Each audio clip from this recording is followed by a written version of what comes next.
Alright, and we are live with another episode of Rolling with the Punches. Hope you're all doing well today, guys. We're here for the preview show for UFC 259 this week. Whoop whoop! Yeah, big show on. Oh yes, 4 champions fighting on the same 5 card. belts, 4 champs, 3 titles on the line. It's insane! Yeah, man. I'm excited. I don't know. Me about, too. I can't wait for this week. Can't wait to win another pizza off you. Oh come on, man! I don't believe it, man. Like if we're getting right into the meat of this straight away, I mean, let's talk about the main event. Alright, we may as well do. So, main event obviously this week, Blachowicz versus Izzy. Oh man, Adesanya is going to take this. No, man. I genuinely believe it. Polish power for the win.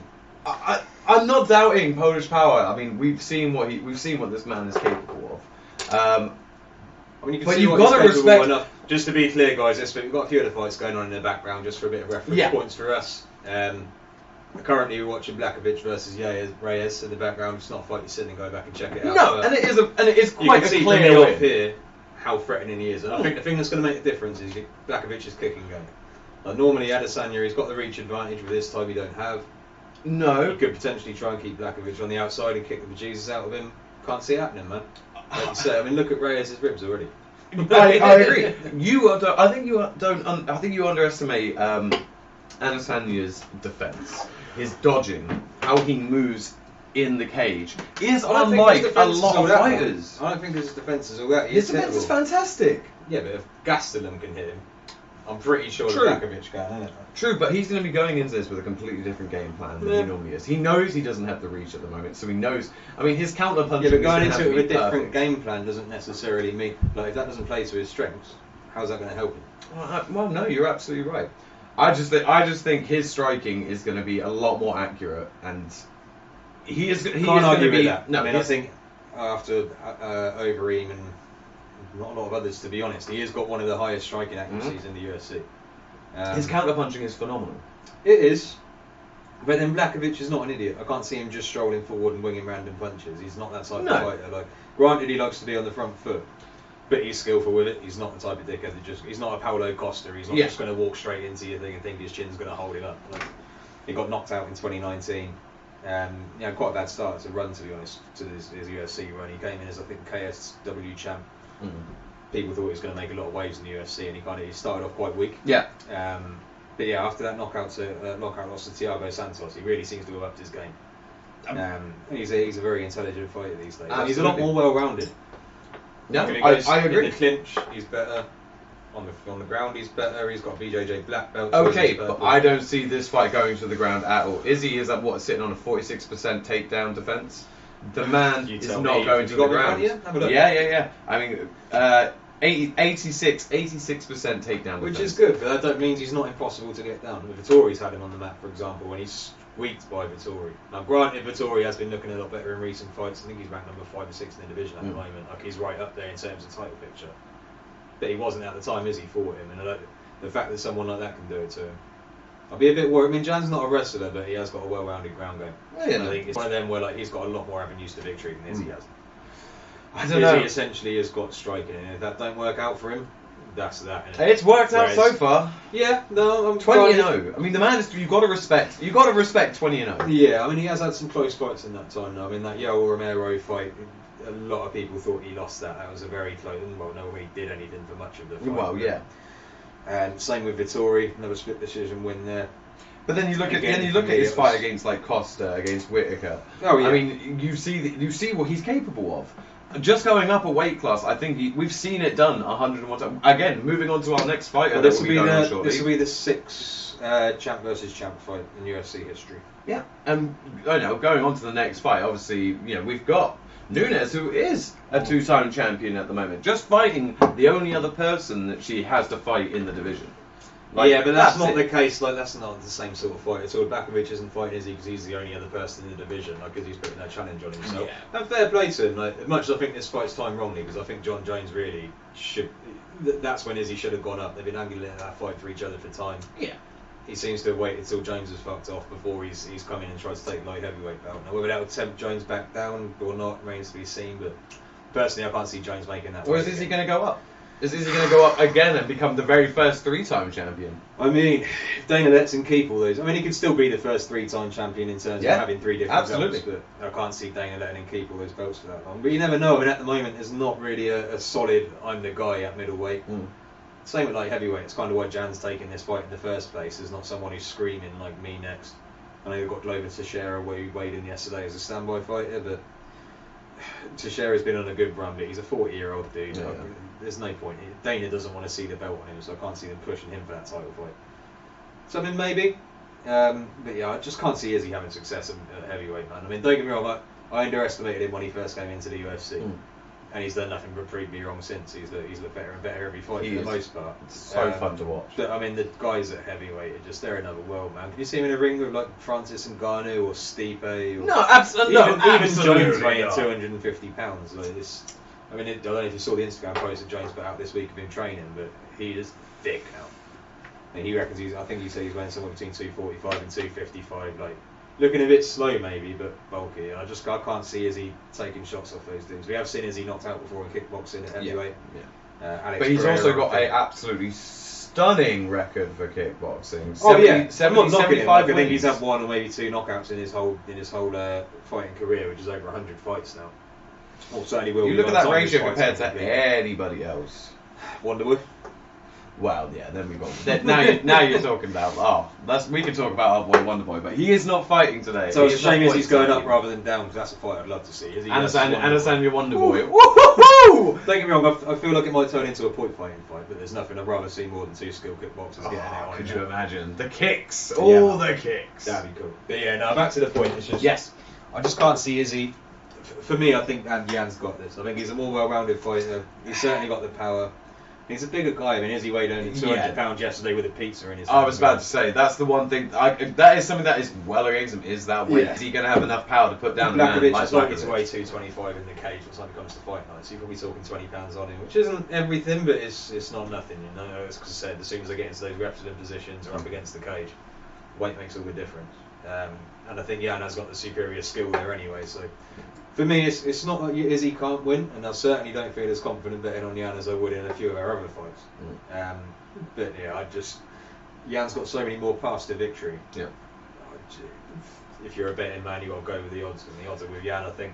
Well, it seems that we've come to a decision on our pizza bet for today, and that is I will be taking Adesanya, and you'll be taking Jan Blachowicz. Come on, style bender! Yeah, I mean, as I say, I won't be as confident as I normally would. But I mean, Jan's just improved so much, man. I mean, you can see here what he's doing to Reyes. I mean, it was one of those fights with Reyes. Those ribs. Oh! And I think Reyes is one of those guys, when he had the fight with John Jones, a lot of people scored that fight for Reyes, myself included. It was a very close fight, but either way, it kind of, when that Reyes and Blachowicz fight got made for the vacant belt, it was like, well, there's probably going to be Reyes' coming out party. They just need the next best guy for him to beat up. And it really didn't turn out that way. I think it was second round stoppage, I think, for Jan Blachowicz. And he couldn't have impressed me more in that fight. Reyes is supposed to be the next big thing at light heavyweight, and you stopped him in his tracks. So I think if you can stop a guy as big and strong as Reyes, who has an almighty striking game of his own, I don't really see what Adesanya... Granted, Adesanya is probably a bit better at striking, just due to his kickboxing experience, but I can't see what's going to do that much better. Blachowicz also takes more hits as well. He takes a lot more hits. He does, but he's got the chin for it. I mean, he's taking strikes of essentially a middleweight. And most middleweights are more. But we've seen Adesanya take shots, and he's absolutely fine. Well, you say that, not from someone that size. And also, is he absolutely fine every time? I mean, granted, he does evade a lot of shots, but when like I said, pointing back to Gastelum, within the first round of that fight, Gastelum hit him with a 1-2. Bearing in mind, he's got probably a 70-inch reach, not Blachowicz is 78. And he dropped Izzy like early on when he was still fresh. Again, people like Vittori have given him problems with the wrestling game, so I'm impressed by Adesanya. Don't get me wrong, what he's done so far is incredible. And to be fair to him, he seems to be seeking out the challenges. Like he's fought Yoel Romero for his first title defence. Like no one's calling that dude out. Yeah. But Darren Till's waking up on Facebook and getting shook that he called Yoel Romero out the night before. And he's a scary guy. Granted, not with us anymore. He's gone to like heavyweight in Bellator, but while he was around, he is still one of the top prospects in that division. And then he fought Paulo Costa next again. And look at that! Like that really should be fighting at heavyweight. I mean, when him and Yoel fought, I think they were both weighing above 215 pounds in the cage. So they both weighed in at 185. They're both fighting essentially at heavyweight. Like, it's crazy the size of the dudes he's beaten already, but I think Jan Blachowicz is A, that bit bigger, and B, that more skilled. Yeah. But we'll see. Like I said, I'm certainly not as confident as I'd like to be, but no, my eyes will for be me, I just think bleeding, Jan's dry, fine. ready for this fight. I think the difference is that Jan's quite comfortable staying on the outside. It doesn't matter for him whether he starts launching this kicking game at him from 6 feet away. Like, Jan can keep up with that. There's not a problem with his cardio. There's no problem with his grappling game. There's no problem with his striking. I just think for me, it's I just can't see a path to victory for Izzy really, other than maybe he can appoint fight decision after 25 minutes. Hope it doesn't turn into that type. I mean, yeah, no, I'm especially as UK fans, it's going to be about 6 in the morning by then. So my eyes are going to be ready. Let's go. So no, I hope it's no point fight. I genuinely think it's just going to be a slugfest. It's just going to be these guys hammering each other. There's no point going to the ground with it. Well, it's I don't just going think to it'll be like the that. best I don't think striker. it'll turn into a slugfest because they're both too skilled for it. But I think it's going to be a tactical striking battle more than anything. Like you say, Izzy does find it hard to, does make it very hard for his opponents to get into the floor. And I think Jan will be perfectly happy to contend the fight on the feet. He's a perfectly skilled striker. No, absolutely, it's going to be really interesting. As we see there. Yeah, Polish power, baby, Polish power. Polish power. Well, so next one down the card. Amanda the Lioness Nunes versus Megan, whatever her nickname is, Anderson. Has no nickname, it is simply Megan Anderson. The last person in the division for Amanda Nunes to beat, basically. I mean, in theory, this should be the easiest pick on the card. I can't see a way that Nunes loses this. I think we back that. There's not much to talk about for this fight. Nunes is sort of. I think if anything, what Nunes has said herself during the week is the most interesting. Leading up to it. So Nunes essentially said that once she's defended this belt, she's not that fussed whether they fold the division. She essentially said when she retires, the belt's got to go with her because there's no one else to fight in that division who she hasn't already beat. And I kind of tend to agree with her. Yeah. There's a couple of promising lightweight ladies that have been signed up to like Bellator and PFL, Kayla Harrison and Clarissa Shields. But I don't know if Amanda Nunes will want to go up that high or wait for them to get the necessary experience to fight her. And at the moment, UFC's got no lightweight division. Yeah. And fighting and building another division with 3 women in it seems even more pointless. Yeah, that just doesn't make sense. This featherweight division we got going on currently. So I do find that kind of interesting, and I actually think she's right. I think after she's beat Megan Anderson tonight, which I think we're all assuming is going to happen, I could see that being the end of the featherweight division for the women, which honestly wouldn't be the end of the world. They've not really got a lot of interesting competitors in it. And then she said she is going to defend. It's one of them. If anyone else does get the belt of featherweight, sorry to cut you off. I just can't see anyone getting the belt and you being like, yeah, that's the champ. Like they're always going to be in the shadow of Nunes. Absolutely. Kind of like the problem they're facing at lightweight at the moment with Khabib. Yeah, but at least there are more than 4 fighters in the lightweight division. So. The lightweight division's weird at the moment. And there's a couple of guys still in there that Khabib hasn't beat, like Paul, Oliveira and Chandler, for example. So there's a bit more interest there. But I mean, Amanda Nunes would have quite literally beat everyone in the division except Norma Dumont by the time this is finished. So yeah, I think for me it's an easy win for Nunes. Easy win for Nunes. But yeah, as you say, she said I was worried about her retiring maybe after this fight. You say she's looking to go back down to. She is going to look. She's going to go back down to bantam and she's going to defend her title again. Yeah, at least we get another run of Nunes before she retires. Yeah, I mean she mentioned some names. She said that she wants to see what happens with Kunitskaya and Juliana Pena when that. Kunitskaya had a really good win a few weeks ago. She did. I mean, she was kind of brought into it was harsh. Her first judgment that most people would have seen of her was the UFC debut was against Cyborg on fairly short notice. A division up from where she's fighting now, and Cyborg did what she does to everyone apart from Nunes and trashed her. So I mean, I do feel a bit bad for Kunitskaya in that way. Once you've seen someone been humbled like that, it's hard to take them seriously as a competitor again. But to all accounts, she does seem to have been putting on the work recently. She seemed much improved in their last fight. It was an impressive fight. I really enjoyed that fight. Yeah. So, and also the other name she mentioned was Juliana Pena and Valentina Shevchenko. I mean, I know they've had 2 fights and they're both reasonably close. I've got no interest in seeing that fight again. I think Valentina's queen of her own division. And unless she really wants to go out for double champ status, I think they're better off kind of carving out their own path each. But yeah, I'm glad she said that. I mean, much as I wouldn't blame her, she just had a family and stuff. I don't want to see Nunes retire after this fight. So God, no. I'm glad she'll be going back down again. Holly Holm, I think, is fighting Juliana Pena soon. I could be wrong in that. I don't know if you want to have a look at it quick actually and check.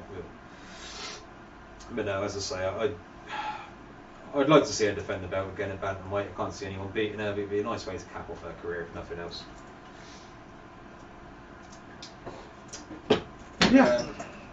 the truth is, there's not really that many other people down there to fight. Again, No. same with the featherweight division. She's beat most of the bantamweights already. She's already beat every featherweight and bantamweight champion ever. She's going down. Let's face it, Nunes is going down as GOAT of the women's division. Absolutely. I think so. Like, But the only argument to be made for Rousey is she was the one that kind of drew the attention to the division in the first place, and her wins were, if anything, even more dominant than Nunes. But she wasn't fighting against the same caliber of opposition.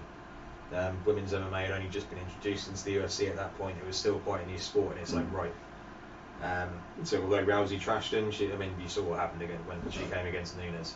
And it's not a case where you got kind of an older fighter coming out with their prime to fight a young lion. Like, Rousey was still physically in peak condition at that point, and got absolutely battered. Yeah, it took less than a minute. Mm-hmm. If it wasn't for all Rousey's interminable arm bars, it would have been one of the quickest title finishes in the division ever. But now, as I say, I think, don't get me wrong, it is MMA. Megan Anderson is very long and tall. She does use that length advantage well. I mean, Katsu Ngannou was the last lady to beat Amanda Nunes back in 2014, I believe. Long time Megan ago. Anderson beat her by head kick. Granted, it was a bit suspect, and not anything to do with Anderson's fault, but Anderson, when she kicked and got Ngannou in the head, and essentially her toenail went straight in her eye, which stopped the fight almost instantly. Not illegal, but it is one of those things where you can make an excuse for it if you're on Ngannou's side. But to the point, kickboxing seems to be shit up, but I think Nunes is just that bit better. And to be fair, if it does go to if she does start piecing her up on the feet kickboxing, Anderson does, then Nunes is more than capable of taking it to the floor. Yeah. And we saw her against GDR, Jermaine Durandamy. She's another top quality kickboxer. Put Nunes in a bit of trouble early on, so Nunes just grappled her for the whole fight. She is that well rounded, and she can do it. So that's why she is the why she's the double champion. Kind of similar because she to is the best. To Yan versus Izzy. I mean, I'm not saying Anderson's anywhere near on Izzy's skill level, but I just feel that Nunes is the more well-rounded fighter. Yeah. And even if Anderson does start playing to her strengths, I think Nunes has got the skills to kind of take it out of that path. And Holly Holm is actually booked to fight Penna May 8th. Thought so. So if Penny gets the victory there, wouldn't be surprised to see them make that fight against Nunes. Hopefully some point before the end of the year. What we're in March now. Yeah. Feasibly, if Nunes comes out this reasonably fresh, they can be fighting again by the autumn. Obviously, I know Nunes has got a new family, so it might be a bit. And she's going to want to spend some time, these fighters. Yeah, I mean that's why I wouldn't have been expecting. I wouldn't have been surprised if she retired after this one. I mean, she's had a young daughter. I think it's a daughter she's had. Yeah. I must admit, I don't pay that much attention to their children. I mean, the fact that she's got one. But yeah, her and her wife, partner, they seem perfectly happy, and kind of at the time where she's got not that lot else left to prove. I mean, if it were for the competitive instinct, and so there's no point in her even trying to fight Kunitskaya or Pena. I don't think anyone seriously thinks they'll beat her. No, not at all. But I'll be glad to see her compete against her. So at least we both agree Nunes has pretty much got this. I think that's my pick for that one. Yeah, definitely. So on to the third title fight on the card. Yes. This one I've been excited for a while. I actually think out of the three of them, this is the most competitive and the most interesting. Is Petr Yan versus Aljamain Sterling. That's right. No Mercy versus the Funk Master. Yeah, man. Two massively contrasting styles for this one. I mean, Yan has been one of the best boxers in the UFC, if not the best boxer from the time he entered it. Aljo has been one of the best wrestlers at bantamweight, if not the best from the time he was down there. Granted, Aljo's hands are coming forward, and Yan has got that kind of Russian heritage. They always seem to be decent wrestlers. But yeah, for me, I'm finding this one hard to call, to be honest. Sterling's ground game is disgusting. Yeah, it is. But Jan's is kind of it's unshown in the UFC, which is not always a good sign. I mean, Gaethje was supposed to have this mythically great ground game until he had to show it, and he got twisted up like a pretzel. But yeah, I think Yan has. I mean, he's shown enough. It's just the pressure. pressure. 2 times he has been taken down, but Yan has shown himself to be capable on the mat. It's the pressure that Sterling puts on you, though. The moment he wants something, he gets it. Like Jan's in your face all the time, and he's got such a slick technical boxing. Right? You never see him without his hand guarded him. You never see him without the other hand jabbing constantly. Like, bantamweight's an exciting division as well. Like, dude, honestly, I reckon so strong. In terms of strength and depth, I know people rave about lightweights as had the biggest names, but for me, I think bantamweight's the best division in the UFC at the moment.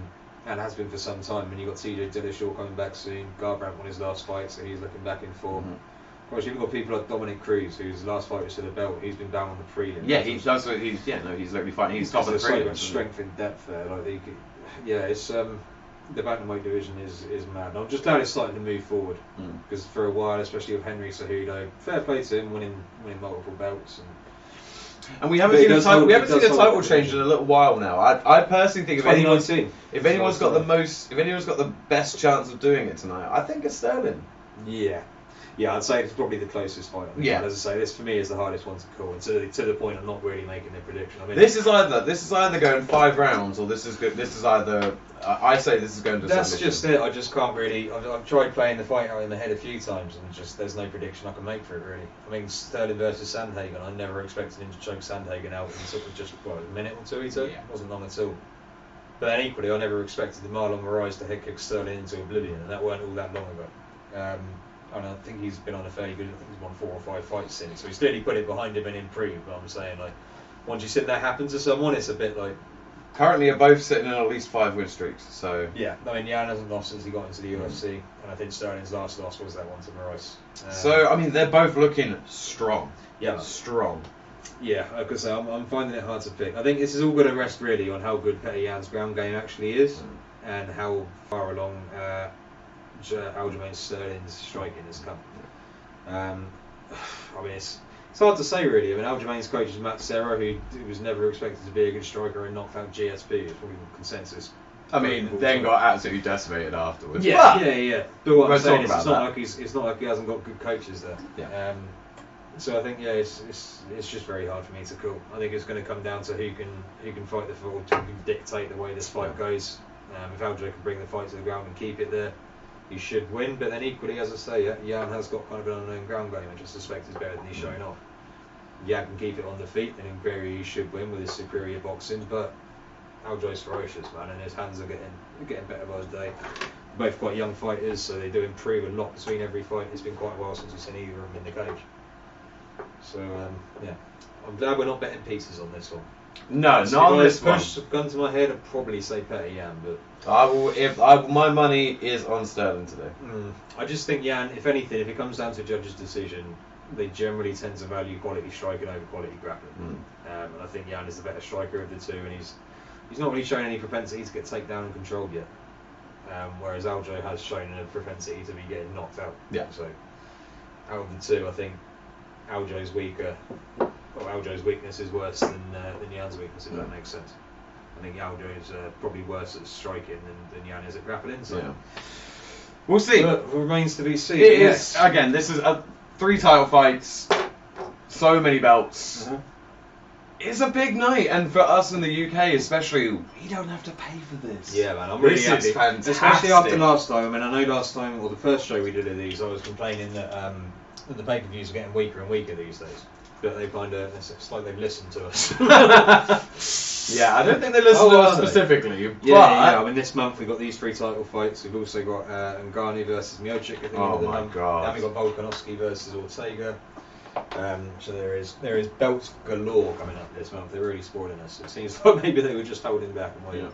Yet still the lightweight is still nowhere to be seen. Right.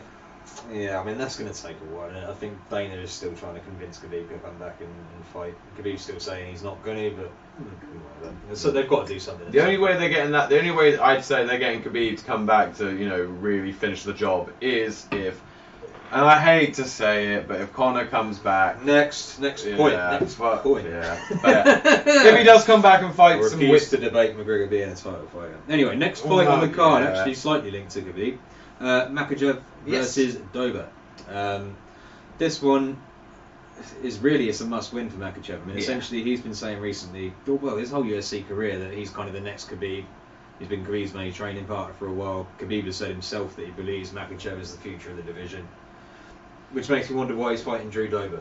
My God, it's not like Dober isn't a good fighter. He's been sort of reasonably solid throughout his UFC run, but he's certainly not someone who anyone has kind of had thoughts about the title. No. And for me, this is my problem with Makhachev, man. There's all this hype around him, there's all this talk, but he's not even fighting ranked fighters half the time. Don't get me wrong, he seems to be skilled. I mean, he's got an awesome wrestling game, as you would do, being main training partners at Khabib. And we have seen he's got power. I mean, he's shut off. Wow, yeah. Oh, of course. Who was it who was fighting? Not Hector Lombard. Escapes me. Anyway, we have seen him have knockout victories in the UFC, which wasn't really one of Khabib's main strengths originally. So it does seem maybe he's more well-rounded than Khabib is, but that propensity of getting hit to him, that worries me, especially against someone like Dover who carries heavy hands. I'm just not that impressed by the fight, if I'm honest. Yeah. I don't see why they're making it. I think, especially now Khabib's retired, Makhachev should be getting a bit more brush up the ladder than this. And actually, I blame it on him more than the UFC, I think. I don't know whether Why people, so? I don't know whether people are ducking in near the top or not, but like he just never seems to get those big name fights. He's never tried challenging himself anywhere above kind of ranked 15 or... For me, he should be seeking a fight come somewhere near the top 10 of the division, maybe someone like an Ally, a Quinta, or a Paul Felder. Beating Drew Dober just doesn't really do anything for him. No. It's kind of a sideways step, and for someone who's got implications on the title, it doesn't make sense to me at all. And you wouldn't have seen Michael Chandler coming in and fighting Drew Dober or someone who's fighting the top end of the division and proving himself. So I don't see what this victory is really going to do for Makhachev. Should he get it? On the other hand, if Drew Dober wins, that is kind of a name, and it would be a bit of a surprise.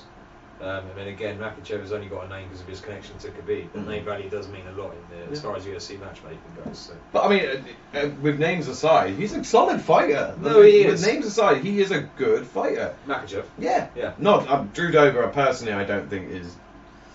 I mean, he seems to be a bit hit and miss. It's not like he's not a solid dude. It's just, again, his record's nothing to be excited about. He's just not really ranking belts. No. And he's not exciting to watch. Like, at the end of the day, to be fighting those top fighters, you need to be quite exciting. I just don't think... Well, not necessarily. I mean, that was always a criticism of Khabib for a long time. He wasn't that exciting. I wouldn't say that. It's more that just, like, there's nothing he does exceptionally well. And I think at the top of the division there is fighters who have got a real specialty. McGregor and Poirier, amazing strikers. Yeah. Oliveira, Khabib, amazing grapplers. Chandler, amazing wrestler. Yeah. Tony Ferguson, powerhouse. Absolutely crazy. But then even he's starting to get caught out at the top end of the division. I mean, I think.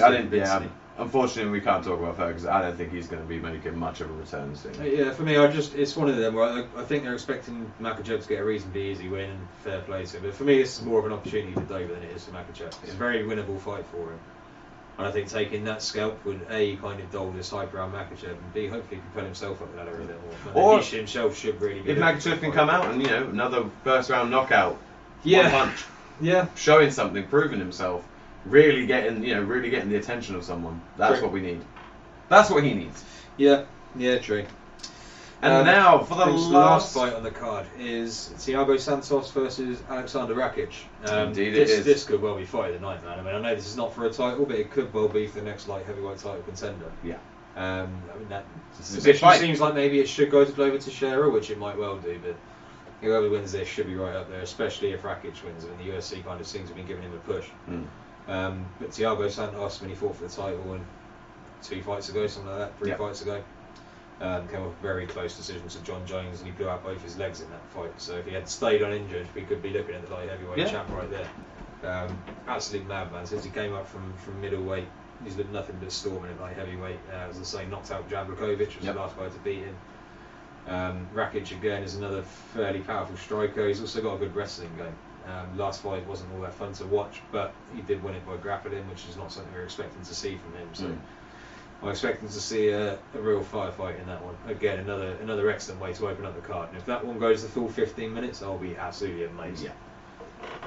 What's your thoughts? Have you seen much of Rakic? No, I actually haven't. No, this is actually one I don't know too much about. So Alexander Rakic he's a Czech fighter. He came in. I think he's had 4 or 5 fights in the UFC so far. Yeah. Came in looking storming. I mean, his head kick of Jimmy Manuwa that year was, I think, if it wasn't knockout of the year, it's certainly a contender for it. He absolutely flatlined him, which woke a lot of people up to Alexander Rakic. He's had a couple of not so sort of interesting victories since then. Not as flashy as they were. He's lost a couple along the way, I think, as well. But he's still right there at the top end of the division. He does seem to be showing a lot of promise. Granted, the flashiness has gone, but the well-roundedness of his... I think that's the word. Sure. Well-roundedness of his game is showing. Yeah. So I think again this is kind of more of a push for Rakic than it is an opportunity for Santos to get back on the horse. But either way, I think the winner of this is probably going to be next up after Glover Teixeira. Or maybe even we'll see a rematch between Teixeira and Santos if Santos should win for the next shot at the belt. I mean, I think a lot of it is going to depend who wins at that top end of the division. Yeah. If Blachowicz wins, he'll probably just carry on defending the belt like normal. Yeah. Whereas Izzy wins, there's a question of is he going to go back down to middleweight and defend that belt? Is he going to try and propel it for a super fight with John Jones up at heavyweight? Personally, if I was Izzy and winning that belt, staying at lightweight for a little while, getting a few fights in your belt, a few title defences there, leaving the middleweight division. I mean, then we can see someone like Usman go up to middleweight. Yeah, I mean, go take that Usman belt. could go to middleweight, and I know he said he's not going to do it while Izzy's there. Makes sense. I just think that the other part of that plan, though, was Francis Ngannou. One part of that desire of Usman's was having 3 African champs. So Ngannou, should he beats Steve Miocic, Izzy, and Usman. The trouble is, if Izzy takes that light heavyweight title, I suspect he's going to leverage it into a title fight with John Jones, which could then put him in Ngannou's way. Yeah. And that's the job you've got at the top end of that division there. Maybe then he vacates the belt after that then. I just can't see there being that much. I mean, I'd still like it, but I can't see there being that much hype around Izzy and John Jones fighting each other without a belt on the line. I think in Dana's ideal scenario, John Jones will go and capture the heavyweight title now. Izzy holding both belts, would then go and challenge him for it, and you got, for the first time ever, 3 belts all being held at once in a fight. Could you imagine doing that and being undefeated? I mean, could you imagine? If he does it, I'll give him all the credit in the world. Yeah. That's a lot of hypotheticals. He's got to get through Yamba. If he does it, you've got to start thinking about giving him GOAT status. If he does it, tonight will be everything. The trouble is that he's fighting in a division in which Anderson Silva was in. Granted, Anderson Silva had those couple of drug tests late towards the end of his career. I don't personally judge him for it too much. So long after he'd broken his leg and been relevant anyway, he never popped while he was champion. But yeah, I think it's going to be hard in a lot of fans' memories for Izzy to surpass Silva, especially after that fight with Romero. That dulled a lot of people on Adesanya. People seem to have forgot about Silva's fight with Damian Maia, which was far worse. But he's still got a good few fights in him. I mean, we want to get him up. If he wants to get up to 30, he ends up being the UFC's first 3-time champion and beats John Jones, who essentially has never been beaten before. I know he's got a loss in his record, but no one counts that as a loss. Granted, GOAT status, I'll admit it, but you're talking a lot of hypotheticals in the first place. I want to see whether he gets past the Yam, whether he can put on another 6 or 7 pounds to make the heavyweight limit. This is it. I mean, if he can do it though, like if the style bender can do it, if anyone can do it, he can. Yeah, I mean, it'd be the next big thing after Conor McGregor, I think, if that was the case. I still think McGregor's the UFC's biggest star. He seems to have some star power that no one else can really latch onto at the moment. But I see that go. I mean, for Conor McGregor, we know full well, unless he comes back and actually starts laying some groundwork. At this point, he's a celebrity fighter. He's not a serious contender. Whereas Izzy, I don't consider him a celebrity fighter anymore, man. Like, after those losses, after this many losses now, can you consider yourself a celebrity fighter? Yeah, that's exactly why I consider him a celebrity fighter. He's not a contender anymore. He's a celebrity that comes in and fights.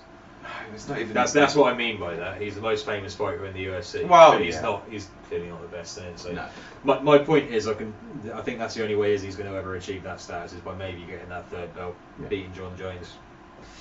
It's still a big ask. I mean, McGregor, like I said, he seems to have that selling power that no one else has got. But that would certainly, in a lot of fans' minds, I think that would put him some way on the way, especially if you can get a few defences behind him. I mean, you know what MMA fans are like. They seem to value title defences more than anything else. Yeah. So I think he'd probably need a few more defences either of the. But if he could be the only guy to defend each belt. Yeah. I mean, for me, then it would be hard to argue. I mean, I already think he's certainly, if not the best, he's 2nd best or joint 1st middleweight of all time. It's a big night for him, man. I think he'd be the first person in UFC history to hold a middleweight and the light heavyweight belts as well. He's got a lot riding on this Henderson fight. did it back in Pride days, and UFC bought Pride, so technically you could count him, but he never held both UFC straps at once. So that's the main card wrapped up anyway. Don't think we gave our predictions for that Santos Rakic fight. If I'm honest, I haven't got one. I just want to watch it play out. I think it's going to be a few not even 15 minutes. That ain't going the distance. It's going to be a few minutes of violence, and I'm going to stay there, highly tuned to it, and not talking. Prelim card. There are a few good fights in the prelims. Not going to go into depth on them really. The only one I wanted to touch on was Dominic Cruz is fighting on the prelims, which seems crazy to me. Against Courtney Casey, I believe, who's not even ranked as far as I know. This seems a really weird fight to A, have put on the prelims, and B, to have made. I mean, Dominic Cruz's last pretty much every fight has been for a title or defending the title. Why he's suddenly been dropped onto the prelims, I think it's because some loser is far beyond me. If you ask me, we're going through trying times at the moment, and I think a lot of these guys want to fight, and this is you got to remember he's not that this is financially hard up like that. No, Dominic Cruz is a commentator for the UFC. He quite happily just sat there this weekend and talked about the fights, and probably got paid as much as he's getting paid to appear in the cage. Of course he could, but maybe he wants to be in the cage. He wants to have that fight. He wants to his keep last his outing game strong. Yeah, I mean his last outing wasn't was not impressive. I mean he got finished I think in under a minute by Henry Cejudo. Granted, for me, that fight shouldn't have been stopped. No nonsense. Keith Peterson did make a bit of an error there, which Cruz was not happy about. I think he could have kept a lot more people on side had he not whined about it so much afterwards. He went to the extent of accusing Peterson of stinking of booze and cigarettes and stuff. He thought he wasn't a capable ref. He's physically asked the athletic commissioner, is it Nevada they're fighting in? Yeah. To the NSAC, not to employ Peterson for his fight this evening, which he's got his way on that. Wow. But yeah, for me, it's a weird one to put on the prelims. I mean, maybe, I think that all they're hoping is that maybe people will be logging on to watch the prelims that are free, see Dominic Cruz on the top of them, and maybe be inclined to buy the pay-per-view. But yeah, I'm surprised taking this fight. I mean, actually, if anything, I'll give Cruz a lot of credit because essentially it is a lose-lose for him. If he beats Kenny, then no one really cares. He's not going to prove anything. He's nowhere near the top end of the division. And if he loses, then he's just lost to some bumps. Having been in title fights for the last sort of 5-6 years of his career. So yeah, for me, it's a weird one for him. I can only hope he wins because if not, it's going to be a big batter into Dominic Cruz's reputation, which maybe he could do with taking. He is known as one of the more cocky and cocksure people, shall we say, in MMA. But yeah, and it's a weird fight for him to take. But I'll be interested to see it. With nothing else to do like watching Dominic Cruz fight. He might not be a massive finisher, but he's incredible to watch. He's got a style all of his own. I mean, if you put a silhouette in the cage, there's certain fighters like that. Like McGregor, you know, his stance. Yeah. Cruz is another one. As soon as you see his footwork, no, that's Dominic Cruz. No one else fights like him. And it'd be good for him to get another win bag as well, especially with Dillashaw coming back, as I say, the top end of that bantamweight division. I think anyone really in the rankings could beat each other on any given day. So we'll see how that pans out. And it's a big old fight card tonight as well. Everyone is still fighting. I think there's only one fighter missed weight, and that fight's still going ahead. So we've got a 15 fight card ahead of us tonight. We should cut down on the all the advertising a bit. Biff for days. Yeah, man. But we will be back tomorrow, well, early evening, to discuss the results and anything else that might have played out. We'll be back 5 PM UK time. But for now, guys, if you like your previews and reviews, like and subscribe to the channel. Yes, please. If not, we shall see you tomorrow afternoon anyway. Thanks for coming, guys.